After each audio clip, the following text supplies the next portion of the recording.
Center Department. And today I'm going to be speaking about our attitude towards work. I'm going to start this off with saying I myself am not perfect. At times I have kind of a poor attitude towards work, but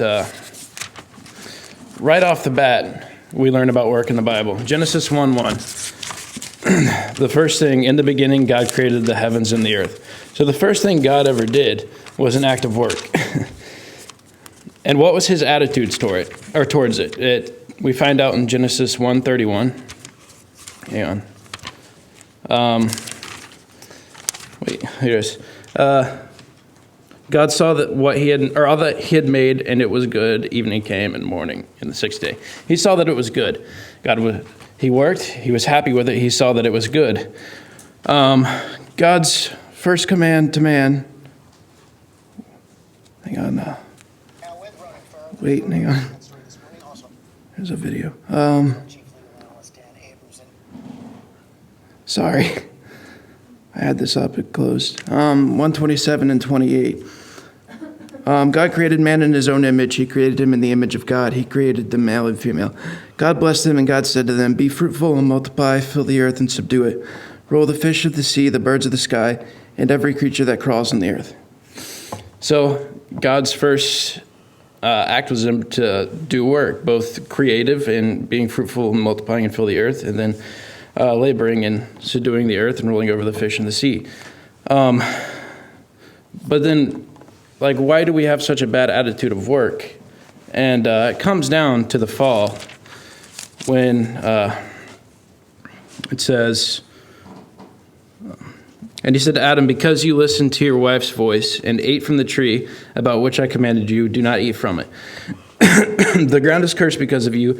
You will eat from it by means of painful labor all the days of your life. It will produce thorns and thistles for you, and you will eat the plants of the fields. You will eat bread by the sweat of your brow until you return to the ground, since you were taken from it for you are dust, and you will return to dust." So I guess our bad attitude towards work is seeing it hard started with the fall. That's when things went to, we had to work, sweat, work in the thistles and things like that, and that's just continued, and we still often have a bad attitude due to our sinful nature.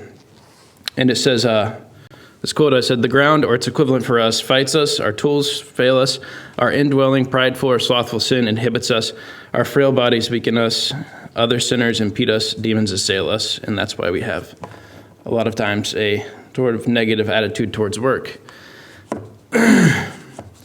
But God meant our work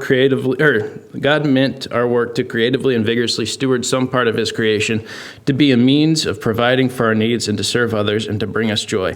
And God has made God has made that possible even in this feudal age, no matter our circumstances. So whatever we do, even though we may not like to do it, we can remember that what we do, since we do it for the Lord here, is not in vain. 1 Corinthians 15:18, or 15:58, it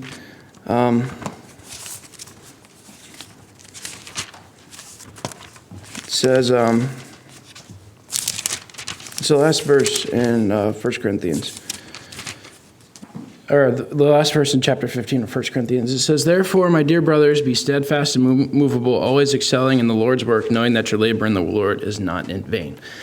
So, a lot of times, jobs that we do around here may seem hard or tedious or seem like they don't have any point, or we just may not like doing them, but we know that it all has a purpose.